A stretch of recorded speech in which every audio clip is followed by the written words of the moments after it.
सभी को जय माँ काली। कैसे हैं आप सभी लोग।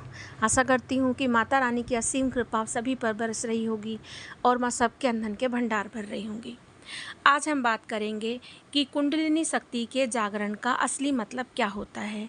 क्या सूक्ष्म जगत की चीज़ें दिखना या आपको थर्ड आई से दिखने लगना यही कुंडलिनी जागरण का सत्य है? क्या यही असली मतलब है या इसके परे कुछ और भी चीज़ें हैं? तो आप वीडियो में अंत तक बने रहिएगा। वीडियो अच्छा लगे तो कमेंट में जय माँ काली ज़रूर लिखिएगा। देखिए, कुंडलिनी शक्ति के जागरण के लिए आजकल बहुत सारी क्लासेस चली हैं, बहुत सारे मंत्र होते हैं। आप लोग अगर आप इसको सर्च करेंगे तो आपको बहुत सारी चीज़ें मिल जाएंगी। लेकिन क्या कुंडलिनी शक्ति का जागरण हमें सिर्फ इसलिए ही करना है कि हमें सूक्ष्म जगत की चीज़ें दिखने लगे, या कुंडलिनी शक्ति जब जागृत होती है तो उससे सिर्फ आपको यही होता है कि आपको देवी देवताओं के दर्शन होने लगते हैं, या कुछ और भी होता है? तो आज इसी विषय पर हम लोग बात करने जा रहे हैं।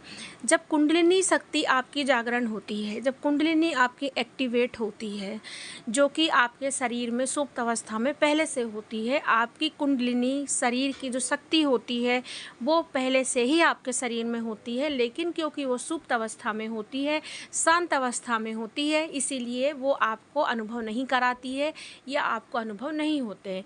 कुछ लोगों की कुंडलिनी जो शक्ति होती है वो उनके पहले के कर्मों के कारण या उनके इसी जन्म के अच्छे कर्मों के कारण बिना मंत्र जाप के लिए भी कहीं ना कहीं थोड़ी बहुत एक्टिव होती है, जिसके कारण उनको कुछ अनुभव देवी देवताओं के होते हैं। लेकिन क्या कुंडलिनी शक्ति जब जागृत होती है, कुंडलिनी का जब जागरण होता है, तो क्या सिर्फ इतना ही होता है कि हमें चीज़ें दिखती हैं, हमें भगवान या देवी देवताओं के दर्शन होने लगते हैं, या कुछ और भी होता है? कुंडलिनी शक्ति जब आपकी जागृत होती है तो सिर्फ आपको वह सूक्ष्म जगत ही नहीं दिखाई देता है, बल्कि आपको अपने अंदर भी एक दिव्य ऊर्जा का अनुभव होता है। आपको अपने अंदर एक दिव्य शक्ति का अनुभव होता है।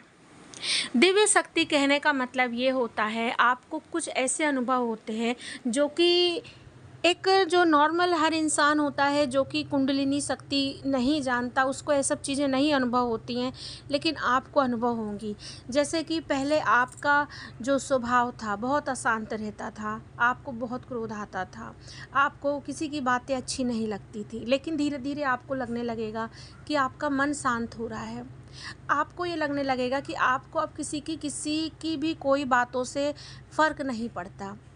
तो ये एक संकेत होता है कि आपकी कुंडलिनी जो है वो जागृत हो रही है। हम इसे संकेत भी कह सकते हैं, क्योंकि कुंडलिनी का संकेत सिर्फ इतना ही नहीं है कि देवी देवता दिखे। कुंडलिनी आपके वास्तविक जीवन में भी परिवर्तन करती है।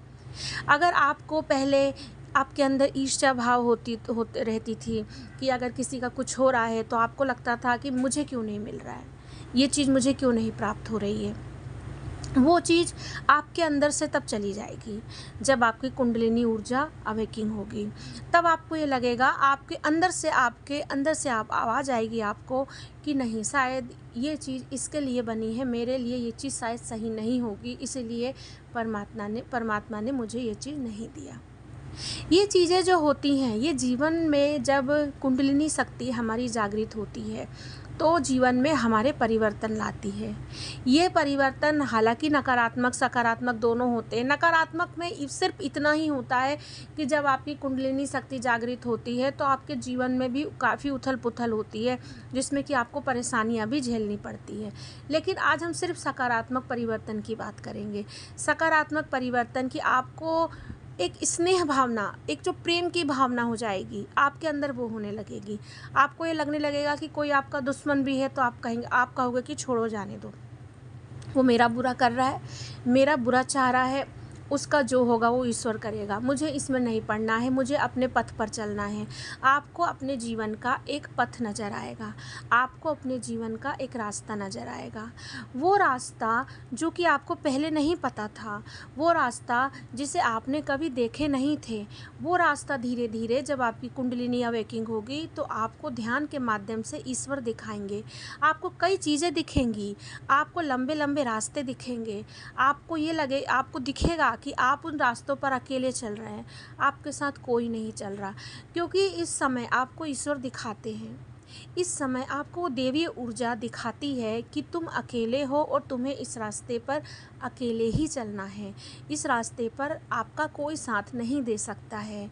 ये चीज़ें आपके अनुभव में उतरने लगेंगी और जैसे जैसे ये चीज़ें आपके अनुभव में उतरेंगी वैसे वैसे आपको जीवन का सत्य भी पता चलने लगेगा।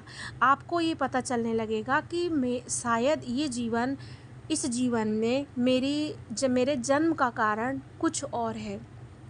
शायद मेरे जन्म का कारण ईश्वर की प्राप्ति है। मेरी आत्मा नहीं चाहती कि मैं कुछ और करूं। आपको ये लगने लगेगा कि आपकी जो आत्मा है उसे खुशी सिर्फ ईश्वर के भजन, कीर्तन, चिंतन, ध्यान इन्हीं सब में चीज़ में मिल रही है। जो पहले आप कंफ्यूज होते थे, आपको लगता था, क्योंकि ऐसा होता है, आपको ये लगता था कि मैं इतना पैसा कमा रहा हूँ, मेरे पास इतनी चीज़ें हैं, सब चीज़ें हैं मेरे पास, इसके बाद भी मुझे संतुष्टि क्यों नहीं मिल रही है। जब आपकी कुंडलिनी अवेकिंग होगी तो आपको बिल्कुल एक पारदर्शिता जिसको कहते हैं आपके जीवन में वो आने लगेगी। आपको ये समझ में आने लगेगा कि आपको क्यों नहीं संतुष्टि मिल रही थी, क्योंकि आपकी आत्मा का लक्ष्य जो था वो आप समझ नहीं रहे थे और अब आपको वो लक्ष्य जो है वो समझ में आ रहा है। देखिए, जो आत्मा होती है हमारी, आत्मा आपके जब आप जन्म लेते हैं, आत्मा का लक्ष्य एक ही होता है, ईश्वर की प्राप्ति। इसके अलावा आत्मा और कुछ नहीं चाहती है। बाकी ये जो सुविधाएं, ये जो मटेरियलिस्टिक चीज़ें होती हैं, ये सब चीज़ें हमारा सूक्ष्म शरीर चाहता है, हमारी आत्मा नहीं चाहती है हमारी। इसीलिए जब हमें सब कुछ मिल जाता है, सब कुछ मिलता है, इसके बाद भी हमें संतुष्टि नहीं मिलती। हमारे पास बंगला है, घर है, गाड़ी है, हमारे पास बच्चे हैं, हमारे पास हर सुविधा है, लेकिन हमें संतुष्टि क्यों नहीं मिल रही है? क्योंकि हमारी आत्मा नहीं संतुष्ट है। हमारी आत्मा तो कुछ और ही चाह रही है। जब आपकी कुंडलिनी अवेकिंग होती है तो आप इस सत्य को समझ जाते हो और फिर आप हर कार्य करने के बाद भी अपनी आत्मा की खुशी के लिए आप भक्ति के मार्ग पर, आप आध्यात्मिक मार्ग पर चलना शुरू कर देते हो। जब आपकी कुंडलिनी जागृत हो जाती है तो आप भोग विलास से कहीं ना कहीं दूर होने लगते हो। आप भोग विलास से दूर हो जाओगे। आपको कुंडलिनी अवेकिंग के बाद देवी देवताओं के दर्शन तो बाद में होंगे, पहले यही चीज़ें होंगी। आप भोग विलास से दूर चले जाओगे। जहाँ आपको पहले बाहर खाने का मन करता था, आपको बहुत ऐसी चीज़ें खाने का मन करता था, आपको तामसिक चीज़ें खाने का मन करता था, वैसे ही आपको धीरे धीरे लगने लगेगा कि नहीं, ये सब चीज़ें नहीं खानी है। आपको लगने लगेगा कि नहीं, ये सब क्या है, ये सब कुछ नहीं है। वो भोग विलास आपको अच्छा नहीं लगेगा। आपको एकांत प्रिय लगेगा, आपको एकांत प्रिय लगने लगेगा, आपको एकांत अच्छा लगने लगेगा। आपको लगेगा कि जितना हो सके आप एकांत रहें, जितना हो सके आप भगवान के इस चिंतन में ही अपना समय बिताएं। ये सभी चीज़ें जब होने लगती हैं तब आप ये समझिए कि आपकी कुंडलिनी अवेकिंग हो रही है। अगर आपके जीवन में ये चीज़ें नहीं हो रही हैं, अगर आपकी आत्म जागृति नहीं हो रही है, अगर आपकी अंतरात्मा नहीं अभी जाग रही है, तो आप कितना भी मंत्र कर लेंगे, आपको कुछ फ़ायदा नहीं होगा। इसीलिए कुछ प्रयास आपको करने ज़रूरी होते हैं। जैसे कि जब आप इस आध्यात्म मार्ग पर चलना शुरू करें, आप जब इस ओर जाना शुरू करें, तो सबसे पहले आपको तैयारी करनी होगी। अब आप कहेंगे तैयारी कैसी? तैयारी ऐसे करना होगा कि हमें कुंडलिनी के लिए, हमें जागरण के लिए, हमें अवेकिंग करवाना है, अगर करना है तो हमें थोड़ा सा अपने जीवन शैली में परिवर्तन करना अपने से शुरू करना पड़ेगा। फिर वो धीरे धीरे शक्ति जैसे जैसे आपकी जागृत होगी वैसे वैसे आपके जीवन में खुद ब खुद परिवर्तन करेगी। देखिए, कुंडलिनी शक्ति जो है वो माँ है, शक्ति है, और शक्ति ही संसार का आधार है। जब शक्ति आपके अंदर जागृत होगी तो आपको एक नॉर्मल इंसान नहीं रहने देगी, आपको एक साधारण मनुष्य नहीं रहने देगी। शक्ति आपको एक असाधारण, एक दिव्य आत्मा बनाने की कोशिश करेगी और इस रास्ते पर आपको भी अपने अंदर परिवर्तन करना पड़ेगा। तब दोनों तरफ से आपके लिए परिवर्तन होगा, क्रोध कम होगा, आपका शांति मिलेगी, आपको कोई दुख तब सताएगा नहीं। आपको कितना भी भारी दुख होगा जीवन में, तब आपको ये लगेगा कि मैं इस दुख से निकल जाऊंगा। मैं इस दुख से बाहर चला जाऊँगा।